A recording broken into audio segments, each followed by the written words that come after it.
আমার জেনারেশন যে বয়সে এসে পড়েছে, এই বয়সে ফোনে বেকার দীর্ঘ কথা বলতে ভালো লাগে না। এখন আসি আসল কথায়।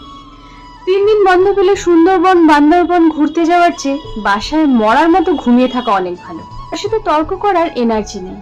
হ্যাঁ, আপনিই সেরা বলে তর্কে হার মেনে নিন। পরাজয় মানতে এখন আর কষ্ট হয় না। অন্যের সাফল্য ব্যর্থতার গালগল্প শুনতে আর ভালো লাগে না। এখন কাউকে জাজ করতেও ভালো লাগে না। আজ আছি কাল নেই, মুড অলওয়েজ অ্যাক্টিভেট। রাজনৈতিক আন্দোলন সংগ্রাম বিপ্লব কোনো কিছু এখন আর উত্তেজিত করে না। ফোনের রিংটোন আর ভালো লাগে না, সাইলেন্ট ভাইব্রেশনে থাকে সারা বছর। রোমান্টিক মুভি দেখলে হাসি পায়, ভূতের মুভি দেখে বিরক্ত লাগে। পকেটে টাকা থাকলে মন ভালো লাগে। সরাসরি গালি দেওয়ার চাইতে মনে মনে গালি দিতে শান্তি লাগে। সেলফ রেসপেক্ট বাড়ছে, ক্ষমা করার প্রবণতা বাড়ছে। হইচই নাচ গান পার্টি